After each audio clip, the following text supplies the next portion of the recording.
Hey everybody, it's Thomas with Get Out Arizona, and you are watching another great episode of Fireside Chats with my legendary co-host, right? My legendary co-host, Branden Van Leuven. Branden, how you doing? Good morning. How's your week been so far? Busy. Okay. Yeah. Christmas is coming up. It's been good Stuff. Nice. Lots of Santa kids' Claus bikes going to be going good out. to you this year? I think so. Nice. I like it. Santa Claus was good to me this year because I bought my own shit. So how could I go wrong at that point? So. What'd you get yourself? I got the top box for my motorcycle, that 55-liter top box. I did see that out there. Yeah. All right. Super convenient. I've been eyeing it for a while. Of course, it went on sale for Black Friday. Now, I ride a CF Moto Ibex 450. I bought a Lone Rider top box, which you guys are going to see in a video here probably in the next couple weeks. I had to MacGyver that sucker on there. I specifically wanted that top box because how it was made, you know, not the ratings, the reviews that it had received and everything like that. And so it's a quick release system, so I can unlock the latch and slide it forward and take it off or lock it on. They don't make a plate for my bike, so I bought a plate from MotorTech, Outback MotorTech, mounted it on there, so now I've got a steel plate. Solid. Yep. And then I took their adapter plate for a Honda Safari bike and just drilled my new holes, 4 mounting points. Yeah, that sucker ain't going anywhere. Handy. So yeah, it's nice to be handy, guys. Seriously. So, but that was my Christmas present to myself. It's practical, but I don't care. Cool. It's going to make the bike riding a lot easier. Yeah. When I got to take stuff. So yeah, so I'm happy about it. So we'll see what happens coming in the new year. Good work. Once again, we're Check Bicycle Stores of West Phoenix in Goodyear, Arizona, because where the cool kids hang out. My co-host and me. And once again, we are doing another fireside chat. Branden, eBikes, pedal assist. Last time we did the intro, laid the groundwork. People have been responding to it pretty good. I appreciate that. The comments have been very good. Very articulate, like people really going into, detail. I have a gentleman from California talking about his experience riding trails and just e-bikes in general as a California resident. Which I thought was really good, and I appreciate you sharing that with me, my friend, All right, for cool. sure. Good. So yeah, no one's made fun of my weight, which is a plus. Aww. You wait, you guys. Friggin' 2026 is my year. This chubby kid's gonna friggin', break out again. So no, overall the comments have just been very good, very interactive, which I like. Even if you're like, hey, we just agree and that's as simple as you go, that's fine too. So it's nice. I'm glad to see that. People agree? What? Right? We want you to disagree because those are the best ones to respond to.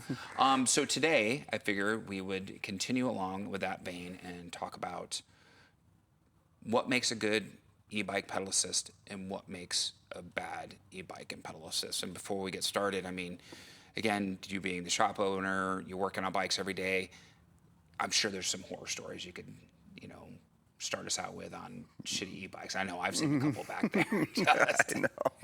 You had one, there was like 2, it was a pair, and he said it was a husband and wife, and there was tag on it, do not touch. Like, and I'm like, and we talked about it, he said, these things are horrible. So how do you spot just instantly as a proprietor and the mechanic, but what do you tell the customers when they come back and they're like, hey, we don't even want to touch these? Right. How do Well, you I think approach I that? mentioned in the last video that a lot of these we won't even do a service on most of them. Right. Mainly because if we screw something up on a trek bike, which happens, I can do something about it. Right. I can source a part. I can, there's readily remedies for fixing those things. If I screw something up on an e-bike that I've never seen before, or something that's just off the wall from Amazon or something, and I can't fix it, well, then I'm on the hook probably for the whole bike, it seems like. So there's a lot of liability on our end, but I think that our biggest fear, and we'll talk about this more, is those batteries. A lot of times you can't remove the batteries on them, and so I can't go in and I can't see if it has that ULD rating or not. We'll talk about that more, of course. Yep. But it has become store policy, like I said last time. If you got a bad feeling, we're going to back you up. If you don't want to work on this bike, if you want to refuse service, that's fine. If they do want to feel comfortable doing a tube change or a brake adjust or something, the customer has to stay with their bike until that service is done, and they got to get it out of here. Right. we're not letting this sucker burn down for some stupid Right, and we'll get into e-bike. some Man, stats on that too. you go on YouTube and just see all the closed circuit cams Yeah. with all the bikes exploding and stuff. Yep. And yeah, worked too hard to have this thing go down for some Amazon. How good's your Walmart bike now there, guys? The ones? Now, if you didn't watch that video on why not to buy a crappy bike from Walmart or a big box store, I'm going to link it up below right now, or up top right now. But we had a lot of people kind of, you know, snarkily jump at us and everything like that. We were elitists and we didn't understand, and we had so much money just to throw it. No, guys, I don't want my fucking house burning down, okay? But if you're good with that, if you're good with having your balls blown off because your shitty e-bike pedal assist battery decided it was going to detonate, you know? I saw an awful video. I tend to go down these rabbit holes, and there's a guy, I think it was somewhere in Asia. Okay.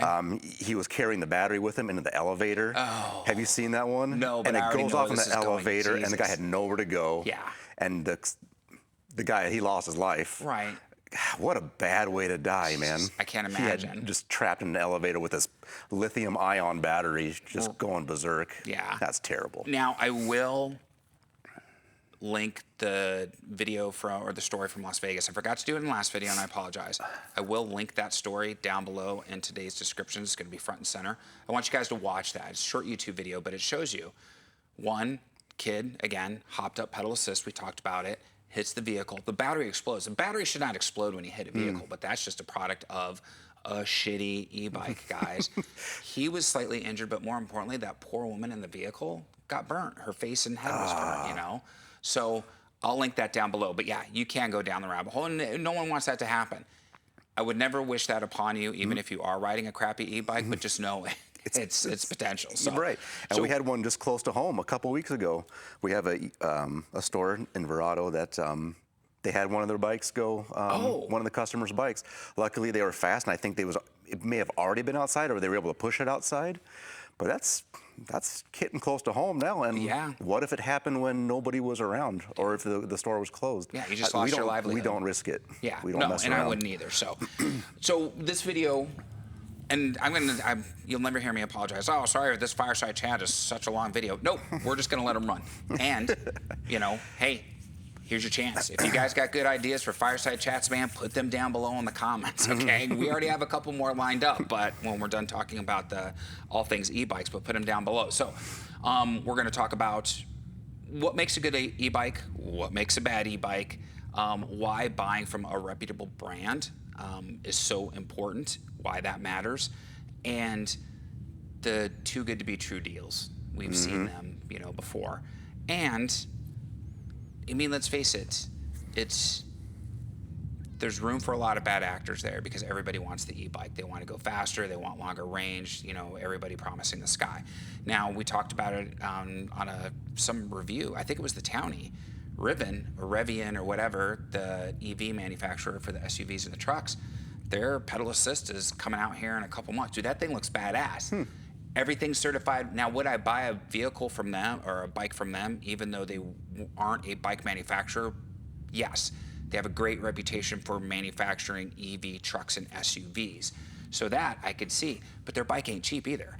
You know, we're talking $3,500, $4,000 somewhere there between the one you get, which I think is a good standard price for a quality pedal assist, especially with the range.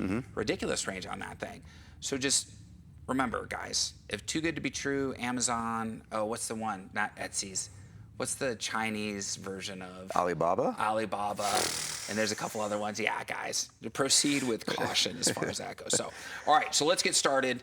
And I'm going to do what makes quality e-bike, and then Brandon's going to do what makes a bad e-bike, but we are going to talk about, you know, break it down a little bit more in depth. So when we talk about a quality build bike, e-bike, pedal assist, doesn't matter, tested electrical system. That means the motor, the battery, the wiring, the charging system, everything works together harmoniously and synchronicity. You don't have to worry about it exploding, catching on fire spontaneously, combusting, or anything like that. It's been tested. Recognized safety certifications on all the electrical parts. So in the US, it's going to be a UL 2849, okay? And that's for the whole system, and that's for the charger, the battery, the motor, all the components and everything like that. A real warranty, from a company that's not a shell company, it's a PO box or something. And that is important because what was it? It was a couple years ago now. Bought first gen 2020, the Bosch, the rail. Remember the rail I bought? Yeah. And after a couple years, I started having issues with the battery. We talked about this. Bosch stepped up and they warrantied it. It was their product. And even though it was outside of warranty and they didn't have to, they stepped up and did it. You're not going to get that from fly-by-night companies. So take that for what it is. Remember, you always want to have a real warranty from a real company. Service network. Who's going to service your bike after you purchase it? Branden just spoke about that. If you're purchasing a bike that is a Trek, a Specialized, a Salsa, do you have an authorized dealer in your area? More than likely you do, that can repair it. If you buy some friggin', Hong Kong Fooey special from Amazon, where are you going to get that fixed? Okay? You might find a YouTube video, but where are you going to get that fixed? Seriously. Yeah. And then we want clear documentation in the owner's manual as far as charging instructions, do's and don'ts, and everything like that. And that should go without saying. That's great. When you buy a Bosch system, with your charger, you get a book. I mean, it's mostly because it's in 10 languages, right. But at least there's some detailed guidance about what you should and should not do when it comes to charging your bike. Yeah, absolutely. So, and when we talk about the big brands, we are talking about Trek, Specialized, Cannondale, Salsa. I would even there's throw a lot of other Canyon in there. Great ones out there for sure. Absolutely. And when we talk about as far as certifications, there's a couple different certifications. We have the UL 2849, and we also have the EN 15194 in Europe. So depending on where you're at is what certification it is, and that's super, super important. Now, for all these things, Branden, how does that translate as far as benefits to the rider? How, when someone comes in and they're maybe window shopping bikes here,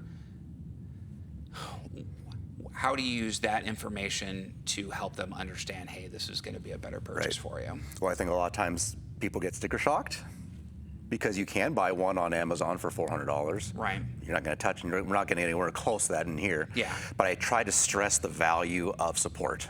Right. Just like you mentioned, all those things, starting from the research and development, going down to the warranty and the service, the brick and mortar, all that adds value.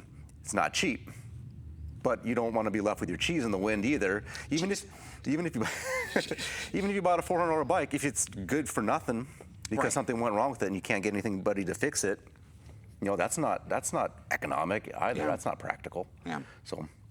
Okay.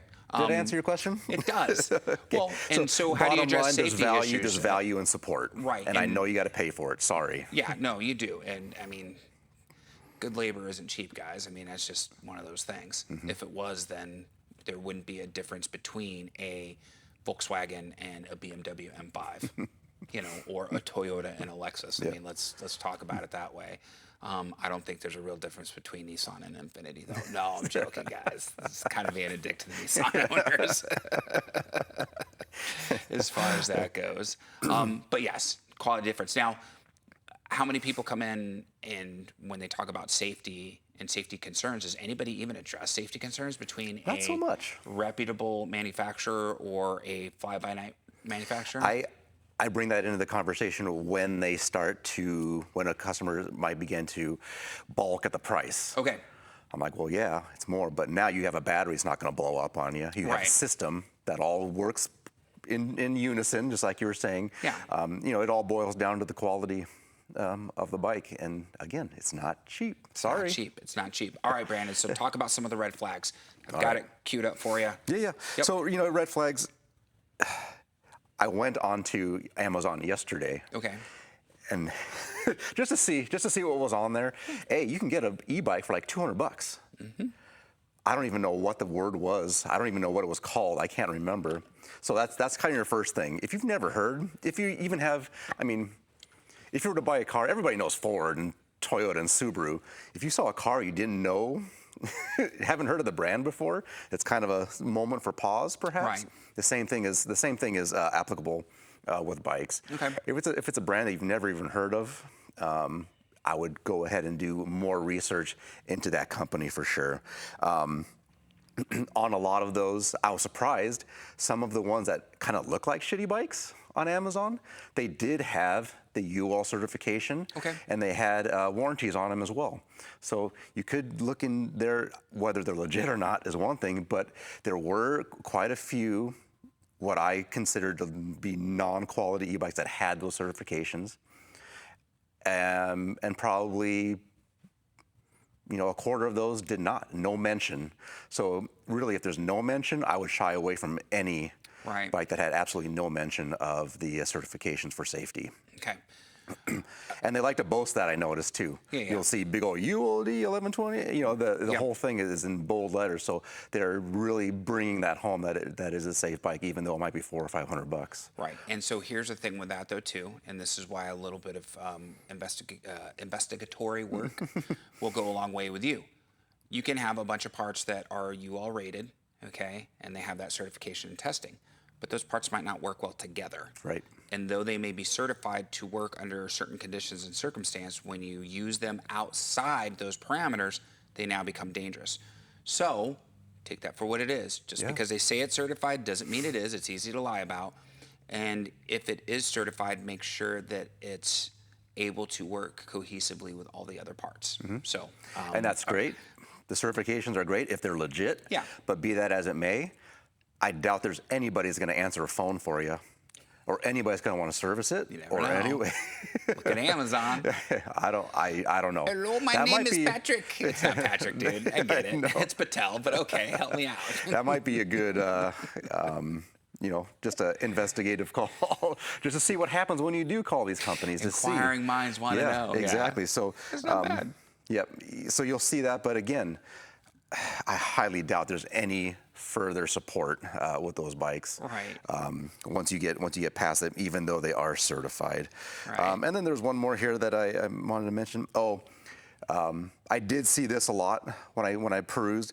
There's some pretty crazy claims of performance and power Right. on there, so that might be a nice indicator that this thing is not all it's cracked up to be. Right. One thing I want to mention when we're kind of talking about this stuff is, we're to get this bike down to this price point as an e-bike, we're probably using pretty crappy brakes. Right. We're probably using pretty low-end components. They might be Shimano some of them, but nothing that's really built to withstand the force. I'm sure these bikes aren't smooth either. Yeah. I'm sure they engage really hard, and they're really rough on systems. So take that into account as well. The supporting bicycle components probably are not up to the task. They're not even rated for e-bikes. Probably not. You know, you're getting B-class batteries for sure, and yes, crappy second-hand, third-hand components that were never meant to go on an e-bike. Mainly, the drivetrain parts and the and the brakes, Yeah. probably, and the wheels as well. Yeah, most of the bike, probably. And I bet you that. And I bet you the welds aren't good enough for the quality of the welds are good enough for the weight what of you the wanna bike call plus them, the rider. welds? So. Yeah, there's all that. There's all that accoutrement that needs to be taken into account as well. And you want to make sure you're purchasing from a reputable dealer. Now, I'm going to have another story linked. I'll get my friend from Las Vegas to send me these links. They had a store there that was pawning off crappy e-bikes as electric motorcycles that were not street legal. People were being arrested, having them impounded and stuff. And when you went to the manufacturer's warranty, the actual manufacturer's website, I should say, it even says, not for street use. But this unscrupulous bike retailer was selling them as electric motorcycles that were rated for street use. Okay? What does that tell you, my friends? Seriously. Just do your homework on that stuff, because we don't want to see you get, hole in the bag, so to speak, or burned up by a lithium battery. That's not a good story. Scars are kind of fun to talk about, and I got this one because my girlfriend tried to cut my throat. And, fun stories like that, but we don't want you to become a statistic. It's a time to joke and a time to take it seriously. Yeah. So, I think we mentioned in the last, people just are seeing them as toys. Yeah. They're not really toys. No, they're really not. And I think when we close this out, or our next episode, when we talk about like laws and everything like that, before we have that final part, because again, there's so much to talk about, we are going to talk about like local laws. I really started doing some reading and some research into Mesa. That law was actually started in 2019, and they've been amending it ever since. Ordinance. Remember, there's a difference between a law and an ordinance. And so that's interesting as more information has come to light and the evolution of e-bikes and everything, how those ordinances are starting to evolve. And some of them just don't care. So we'll talk And this thing more just about that too. exploded. So exploded. This whole thing just ballooned so quickly as far as e-bikes were concerned. All of a sudden they were here, and there Overnight. were thousands of them. Started with the overnight. scooters, and then the e-bikes just, Right. So no one, before anybody had a chance to even think about, hey, should we have any legislation regarding these or any rules? It was already too late. The cat was already out of the bag on this one. So now it's going to be time to play catch up on all this stuff for sure. So when we talk about safety and statistics and stuff like that, here's one for you. In New York City, lithium-ion batteries used in e-bikes and other micromobility devices have caused hundreds of fires in the recent years. The statistic for 2023 was there was 268 battery fires that were directly linked to 18 deaths and 150 injuries, man. That's no joke. And I've seen it in Chicago and New York City just this past year traveling for assignment where, dude, these batteries are massive. Yeah. Aluminum sleds, and these bikes are hauling down. Yeah, that bike, and I'll find the story and I'll link it before, that bike shop that burned up that had rented all those e-bikes and it killed people. It was a horrible I think that one was next fire. to an apartment complex. It Is that was the same under story? apartment complex, yeah. That was Sketch. horrific, okay? And all those e-bikes, everybody all was up in arms. We got to ban all e-bikes. No, ban the cheap imports as far as that goes. So, it's not good. So we're not trying to be snobs when it comes to that. We're not trying to sit there and say, oh, you have to spend $10,000 on an e-bike or a pedal assist, class 1, 2, or 3. What we are telling you is take the time to do some research and find a quality pedal assist or e-bike that meets your budget, okay? I use Lectric. Lectric is a very good value proposition, for that. Yeah. Again, they're local. I got no problem with Lectric because they have a brick and mortar store and they have support. They have warranties. Yep. No, I don't care for the bike so much. Yeah. I know they're solid, but it's just they have all kinds of goofy. I don't know. Their bikes are kind of goofy, they're kind of utility, and they're a little gimmicky. I don't need anything like that. But and you guys probably didn't know this, but I owned an electric cargo bike for over a year. Remember, I got it. We changed out the tubes and everything here, dude. That thing had range for days, but it was a freaking battle tank. But when I would use it to commute to the camera shop, especially carrying a bunch of stuff, I threw everything in that cargo basket. It was awesome. Yeah. And I didn't have any issues with it. So again, it wasn't very expensive. It's a value proposition, but it's certified. I didn't have to worry about it burning down the camera shop or my home. Yeah, my only beef with Lectric is that there's sometimes just a pain in the ass to get up in the stand and to work on them. But I know that they're a good quality. And again, the fact that they have a brick and mortar support system is I think, valuable. Huge, absolutely, very. And again, I think that's great that they're local here in Arizona. So I had no problem buying one of their bikes, check it out, and supporting them that way. So, all right, Brandon, let's move to part 3. Why certification matters, okay? Explain to us why certification matters here in the United States, and then I'll talk about it in Europe and what that translates into as far as consumers and stuff. Oh, so as far as the batteries, is that what you're talking about? Yeah, as far as like the UL ratings, where the UL and the EU matters, why those certifications. For sure. So. I'm See, not Brandon quite told me there to yet. send this to him ahead of time so he'd be prepared. It's like when we ask him the weight of a bike, does he know? No, of course not. So. Why don't you tell me why it matters? Okay, so here we go. I know, you guys are like, fucking Thomas. So in the U.S., I'll let him scroll and find it, and then he can pick up for the European since he's, his homeland is Holland. So in the United States, it's the UL 2849. And it's a safety standard specifically for electrical systems for e-bikes. And this covers the drive system, the battery system, and the charging system together. Now, it's very important. They want everything to be certified to work together in unison because this is going to prevent overheating, fire due to overheating, short circuiting, and other adverse conditions that may lead to a fire or ignition of the battery, okay? It's very important to understand that. This isn't big brother government trying to interfere with your good time. This is a group of people that have stated If you use it this way, it is good and certified, and all things being equal, it is safe. If you misuse it or integrate parts that do not work in cohesion, you are now putting yourself at risk, and more importantly, other people at risk. Okay, if you want to take a chance with your own life, pack lead in your chute. But the minute you start affecting other people's ability to be safe, that's when I take extreme exception to. So that's why that system's in place. Branden, as far as European policies and stuff, when we talk about that. Okay, all right, I have it out. So the European standard now, if you're buying a bike from Europe or if you're in Europe, is the EN 15194. Okay. And it stands for the exact same reasons that the UL certification does as well. On a less critical note, you mentioned safety. Right. But also, a lot of times, if there's anything wrong with your system and I plug it into diagnostic, we're going to know everything you did to that bike. Right.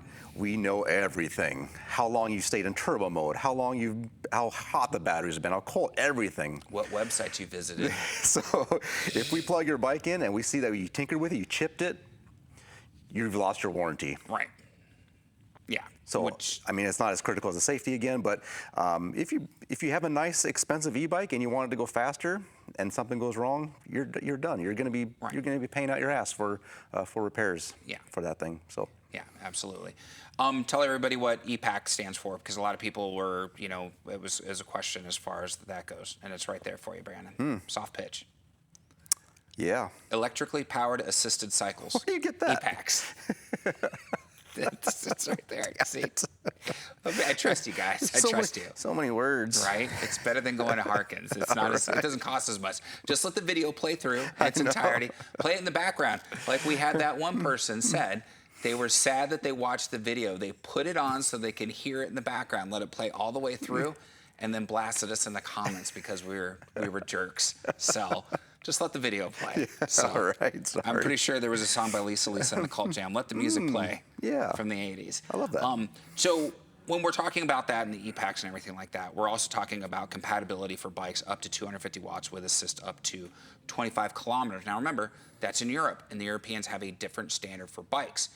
The gentleman from California would love, so I guess Salsa makes the Tributary in a Class 1 version, but you can only get it in Canada. Goddamn Canadians. And he's tried to get one here, but he can't. So he chooses a lighter level and has made adjustments so he can ride it on Class 1 trails only, so he's kind of dumbed it down. But there's a good example. Tributary in the United States, Class 3, 28 miles of assist. In Canada, you can have, or you can only get the Class 1 because Canadian laws, they follow European laws for better or for worse, and that's why it is the way it is in Canada. So it's confusing, guys, and we're trying to help you navigate it. I don't know if we're doing that very good of a job. So, so when we see how those, policies, one, where they exist, two, the actual parameters of these certifications and policies, we could see why some of the ordinances are passed within certain municipalities and certain states for the laws governing those things. Is there sometimes overreach? Absolutely. Branden and I have, referenced that before in other videos in the past.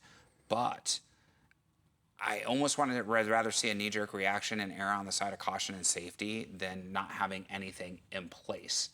Because people are getting hurt every day, and we really need to, be cognizant of that and do our part as far as that goes. Sure. Anything you want to add before we go on to the next section, Branden? No, that's good. That's good. Yeah, screw you. I'm just going to scroll. I'm not even paying attention. I'm watching TikTok videos on Asians burning up in elevators. That's horrible. Not to make like of it. I couldn't even imagine. You get in, you're having a good day, you're going up to see your girlfriend or something like that, and next thing you know, your freaking battery explodes. No place to go. Oh, man. God. It's like those people in the submarine a couple of years ago going down to the Titanic. I couldn't even imagine the horror knowing this is it. Dude, anytime somebody's trapped, I can't sleep at night. At least with a submarine, oh my God, they're still down there. Yeah. Like when it was in Chile, when all those miners were in that thing for like a month. Like, I think they did a movie about that. I had the worst anxiety. Like, God, they're still down there. It must be so hard to breathe. But I don't know. I can't even imagine. Oh. Yeah. Yeah, I don't go into caves and shit. I don't want to go on boats. I'm scared of everything now. I've been exposed to too much stuff, and I watch too much Reddit and too much YouTube. Oh, Lord. That's a fireside chat in and of itself, guys. To know all the possibilities out there. Yeah, Yep. and I'm just out there just like, doo-doo-doo. Okay, so let's get on. Pitfalls of cheap imports. We got eBay, Amazon, all that good stuff. Yep. So we've talked about what to look for, certifications, everything like that.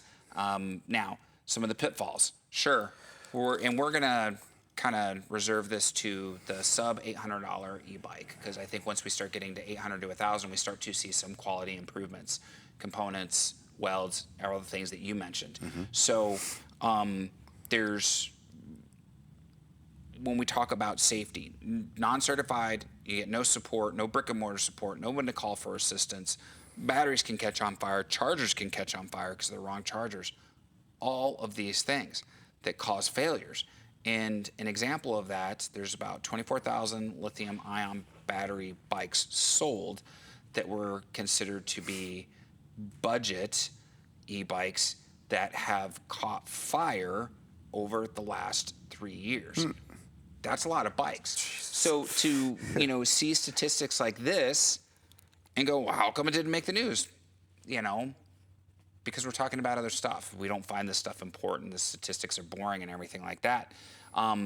But we also need to think about the oversight on this. When we really get into it and we're starting to talk about the problems, we need to think about the oversight on this. Because when we're circumventing the Consumer Safety Product Commission, when we're trying to make an end run around what the bike can do, when we're trying to save a few dollars, I always tell people you're tripping over $1 to pick up a penny. Think about the end result of what could happen, the worst case scenario. And not just could it happen, it's a 1 in a million chance, but how often it happens. And now those odds greatly increase as something bad can happen. But when we talk about the U.S. Consumer Product Safety Commission, Branden, what do they have to say as far as e-bikes and stuff like that? What section are you on? Oh my God. Well, the problem is this damn thing turned off, and I got lost. Jesus Christ. Okay. It's our notes. Guys. Seriously, what we love you section to are you death. on? So I'm in section 4. You're only in section 4? I'm in section 4, segment 4. Okay. Yeah. And you'll see it. And it says U.S. Consumer Product Safety Commission. So it's that time of year, 12 Days of Christmas, Bob and Doug McKenzie. Does this seem familiar? Who's that? Do you see it yet, Branden? Yeah, I do. Okay. You want me to just read this verbatim since it's in quotes? Sure. Read it verbatim. So this is in quotes, so it is a fact. So the U.S. Consumer Product Safety Commission has also called out safety concerns around e-bikes, scooters, and other micromobility products, including a public meeting focused on lithium-ion battery fires in 2023. That's based on the U.S. Consumer Product Safety Commission. Correct. So it's not just bikes. It's not now just we're bikes. just going to broad anything with batteries on it as well. Right, because that really needs to be taken into effect. And I think what we've seen up to that point where the scooters and the unicycles, and now from 2023 to where we are present day, that e-bike, like you said, just ballooned. It exploded. You woke up one day and there was an e-bike on every corner, which is absolutely crazy. That's a whole lot of batteries. That's a whole lot of potential hand grenades, moving hand grenades at that point. Yeah. They could be, they can cause problems. So now when we talk about the dangers of modifying, we're going to move on. We don't need to beat that one to death. Certification is important. Yep. So modifying, overpowering your e-bike, Jesus. Branden's mentioned it multiple times, not even in this fireside chat. Really? 28 miles an hour on the trail?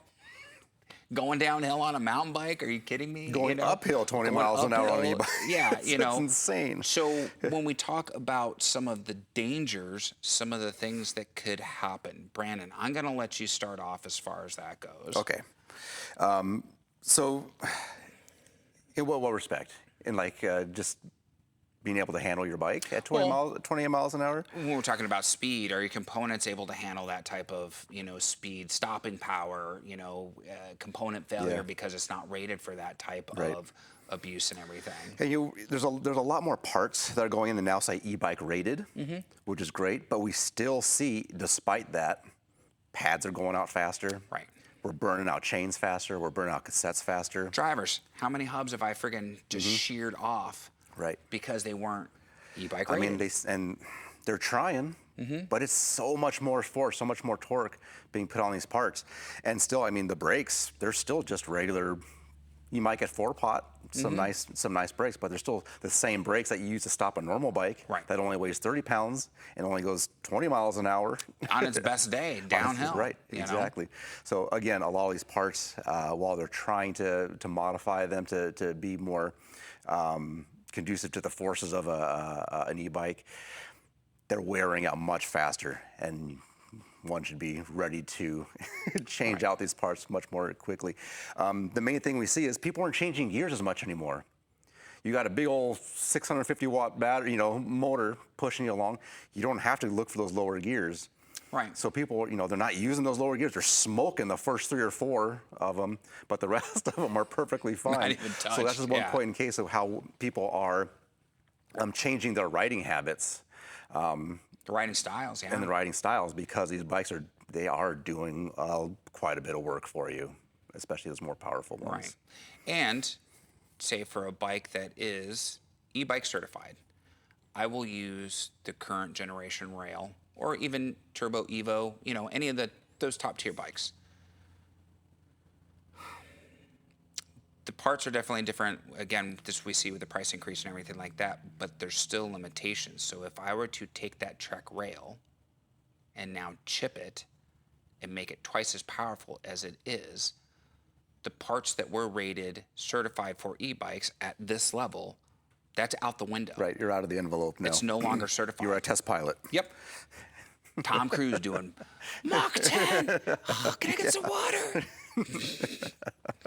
And you're putting yourself in danger. And again, the people on the trail in danger. How are you going to stop coming up to a gaggle of friggin' hikers, ladies, their AirPods in, and they're doing their little thing, and they're taking up the entire trail. And when you yell, I'm passing on your left, they don't hear you. Well, you got to hit the brakes. Well, if the brakes aren't stopping you, what's going to happen? Because the perception that you're so used to, the speeds, the braking distances, they're all changing now. Yeah. So you have to be cognizant of that. And when we talk about from safety standpoint, as far as not even just component stress, we need to look at the stresses that it's now putting on the electrical system. Again, we talk about the certification. If it is certified to work at a certain level, and now you take a chip, and you can go on YouTube and find it, and they will tell you, oh, it's a bypass, and the bike shop will never know. We're not going to void your warranty. Don't listen to those cunts. I would not. Yeah, freaking. And all these, and ironically enough, all those systems are done in the UK because everybody wants it to go faster than that 25 kilometers. So that's kind of 25 km. I don't know what that translates to in miles per hour, but to me that is kind of slow for a pedal assist. But regardless, now the minute you modify it, all the certifications are out the window, and you are putting now your electrical components under undue stress. And here's where we start to see fires. I was about to point to this bike, but this is the Marlin 6. It's not a pedal assist. But this is where we see quality e-bikes, your Czech Specialized, Cannondale, Salsas, and everything. Those burn up. Why? Because some chucklehead decided he, warp speed wasn't fast enough. He wanted to go warp factor 3. Make it so. Check off as far as that goes. So we need to be cognizant about that. Around here. Well, and then answer this question then, and because you'll have more insight on it than I do, and then we'll go ahead and close out. Again, bike shop owner, you've been in the industry for decades. What can bike shops do to combat this growing situation? And it's an issue. How do you guys combat it here? We've talked a few things, but what would you like to see other bike shops do? Because, it's one shady place gives everybody a bad name as far as that goes. So I don't know if there's anything we can do about it. I can't tell. I can't be the one to dictate how other people what they want to sell and Right. and how they how they want to do their business. I just think it was important. It was a good move for us just to again establish a policy here that everyone understands Right. and try to abide by. It's not easy all the time, especially when someone's totaled their bike down and they're in a bind. You want to help. That's what we're here to do is to help. So a lot of times it's hard to turn somebody away, even though our our better judgment says we should. But I think in the name of good business, just good business and good conscience, that other bike shops should really not sell anything that has not been certified to the proper safety standards. Okay. I would, if they're selling these kind of bikes, I would be really concerned about the other stuff that they do or don't do. Right. If I saw these things, so yeah, it's a judgment call on the behalf of the owners. Right. And How much is your integrity worth? And you have good basically? businesses and you have bad businesses Yeah. in everything, in every facet of retail and Right. service. So, I like to think that most bike shops are doing the right thing, Right. and they are not selling poor quality batteries. But you can't do anything about the Amazons of the world and the Alibabas of the world. Right. There's no combating that. Nope. They're certainly reaching a large. It's just a very short-sighted, make Yeah. a buck, turn it around, and just leave you hanging. Yep. That's it. Pretty much. So, all right. Well, is there anything you want to add before we completely close out and we let these people go? Guys, seriously, you made it this far. I know. God bless you. I'll just say the bottom line is I don't care. I don't care if you buy Specialized or Electric or Giant. I mean, I do care. I want you to buy bikes for me, obviously. Right. But I want you to have a good experience. I want you to be safe. I want you to have support. So go to a bike shop. I always say to anybody who comes in, he's like, well, I want to look around. Okay. I don't care if you look around. Just don't buy a bike from Target, like Right. we said before, or Walmart. They will bring those back those bikes if something goes wrong. So there is some support, but not technical support. Right. And I want you to have the technical support, and I want you to have the warranties. I want you to have all that. So, I lose some customers sometimes, but I can sleep good at night. Which is the important part. And that goes to integrity. So, and I'll close out by saying, something very similar. I want you guys to be safe. When Branden and I do the toolbox topic videos, when I'm on the trail and everything like that, be kind to yourself and others, be great stewards on the trail. And you guys have heard me plenty of times too, out on the trail. Don't do things out of your skill level. Don't let anybody bullying you into doing something you're uncomfortable with. Safety is important. Nothing is worth the risk. Your life is not worth any social media clout, anything like that you're going to gain by buying a specific bike or doing a specific thing, hike, whatever the case may be. So look at it that way. How much is your health and safety worth? Okay? Is it the $600 you're spending on Amazon for a shitty pedal assist or electric bike? Not just for you, for your kids. Some of the bikes that we see, parents buy their children. Or is it worth it to maybe save up a little bit extra scratch and buy something of quality that is going to be there for you for many miles to come, and not break down or have a catastrophic failure due to poor componentry as far as that goes. And for the bike retailers out there, Branden said, he doesn't want to, dictate how other people do his business or their business, and I get that. But I beseech you, as a customer, please understand that, again, where I say you're an ambassador of your activity when I'm out on the trail, you are an ambassador of the industry itself. And when you choose higher profit margin and quick sales and selling substandard pedal assist and e-bikes to your customers, maybe with not just, outright lies, but, bending the truth and everything like that, shame on you. You give quality shops like Trek Bicycle Stores of West Phoenix, okay, Adventure Cycles in Aurora, Joe Fix-It in upstate New York. You make it harder for these men and women who own those small brick and mortar shops to do business, okay? So I would urge you to stop. Take a look in the mirror, think about it, and just stop what you're doing, okay? Be part of the solution. Do not continue to perpetuate the problem. So that's it. There's my preaching on my soapbox. So sometimes. All right, my friends, love you to death. If you made it this far, hit like, subscribe, bell notification icon. It helps out the channel. It helps out the video immensely.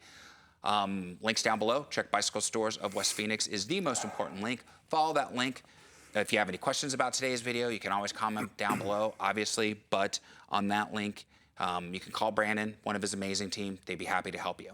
Instagram, Facebook, TikTok, our social media, it's the devil's work, but we need it to get the word out for Get Out Arizona. We go on group rides, group hikes. It's so much fun, my friends. I urge you, follow us there, keep up onto the day-to-day, and come out and have some fun with us. Amazon. The Amazon link is an affiliate link. It is to our store. You don't have to buy anything from our store, but if you make a qualifying Amazon purchase after following the link, we receive a small commission. You aren't charged anything additional, and it helps out with park pass money, gas money, and coffee money, the other trifecta we love so much here at Get Out Arizona. So, my friends, we're rapidly approaching Christmas. I don't think we actually have a Christmas Day video that we've made. Maybe we'll make one tomorrow, although we're supposed to be doing Maintenance Mondays tomorrow. We'll figure it out. But at any rate, if we don't make a specific Christmas video and you end up watching this video to the end, know that Branden and I wished you and your family a very Merry Christmas. And we love you guys, and thank you so much for your support. And before we go, what do we always say? Be kind to yourself and others. Be amazing stewards on that trail. And we have to ask, what are you waiting for? Get Out Arizona. Gosh darn right. And we'll see you on the next adventure. Take care, everybody. Branden, have a great week. You as well.